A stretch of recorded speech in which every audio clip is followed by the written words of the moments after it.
Hi everyone, టమాటా రైస్ని ఇలా చేశారంటే చాలా టేస్టీగా ఉంటుంది. చూసేద్దాం రండి. ముందుగా ఈ కప్తో 2 కప్స్ బాస్మతి రైస్ తీసుకుందాం. అలాగే 4 మీడియం సైజ్ టమాటోస్ని ప్యూరీ చేసుకుందాం. అండ్ ఒక medium size onion, tomato and 3 చిల్లీస్ని తీసుకొని ఇలా కట్ చేసుకోవాలి.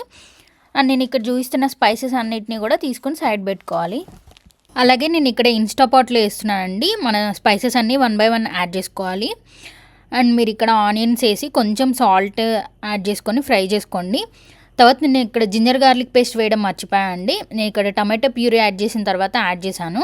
మీరు ముందే యాడ్ చేసుకోండి.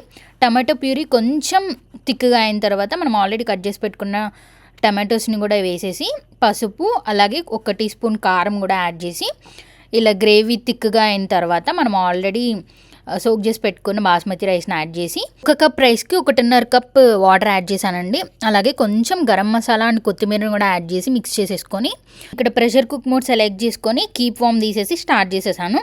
మొత్తం ప్రెషర్ అంతా పోయిన తర్వాత మీరు ఓపెన్ చేస్తే చూసారు కదా, మంచి అరోమాతో చాలా టేస్టీగా మన టమాటో రైస్ రెడీ అయిపోయింది. చూసారు కదా, చాలా ఫ్లేవర్ఫుల్గా ఉంటుందండి. ఒక్కసారి ఇలా అయితే ట్రై చేసి చూడండి. వేడివేడిగా కంఫర్ట్ ఫుడ్ తినాలంటే tomato rice is best option అండి. రైతాతో అయితే చాలా టేస్టీగా ఉంటుంది. ఇలాంటి రెసిపీస్ కోసం మన ఛానల్ని సబ్స్క్రైబ్ చేసుకోండి. Thank you for watching.